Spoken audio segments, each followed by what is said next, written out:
नमस्कार, आप देख रहे हैं सिटी पोस्ट लाइव और मैं हूं आपके साथ हर्षिता प्रताप सिंह।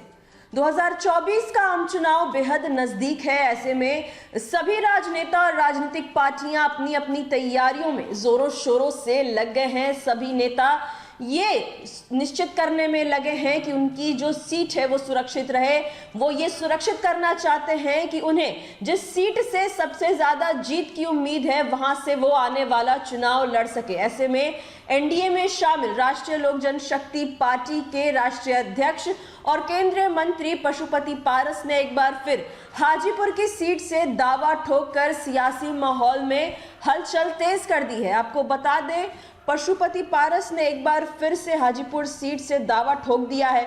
पशुपति पारस ने हाजीपुर समेत सभी सीटिंग सीटों पर दावा ठोक दिया है। उन्होंने कहा है कि हाजीपुर से हम लोग 6 महीना पहले से तैयारी कर रहे हैं, आप जाकर हाजीपुर में रिपोर्ट ले लीजिए। पारस ने दावा किया है कि बिहार में सबसे अधिक वोट से वो हाजीपुर से ही चुनाव जीतेंगे। पारस एलजेपी में टूट के बाद जमुई के अलावा सभी 5 सीटों पर दावा कर रहे हैं।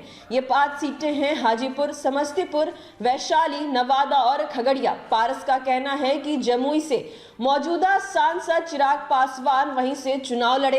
गौरतलब है कि हाजीपुर रामविलास पासवान की परंपरागत सीट है, लेकिन पिछली बार राज्यसभा सांसद बन जाने के कारण उन्होंने अपने छोटे भाई पशुपति पारस को वहां से चुनावी मैदान में उतारा था। चिराग जमुई सीट से मैदान में थे।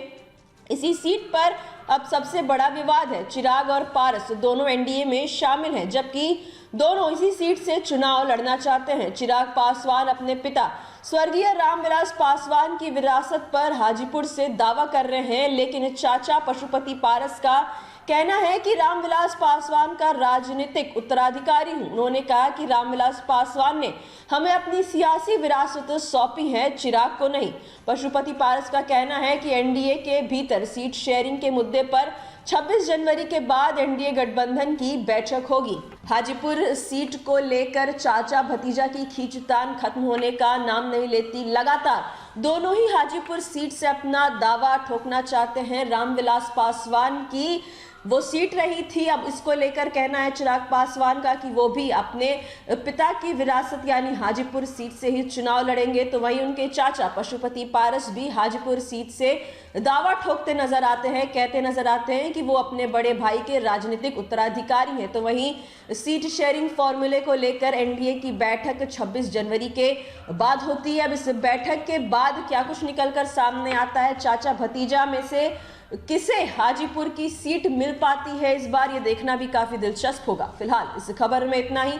आप आगे की खबरों के लिए देखते रहिए सिटी पोस्ट लाइव। इस वीडियो को लाइक करें, शेयर करें और चैनल को सब्सक्राइब करना ना भूलें। धन्यवाद।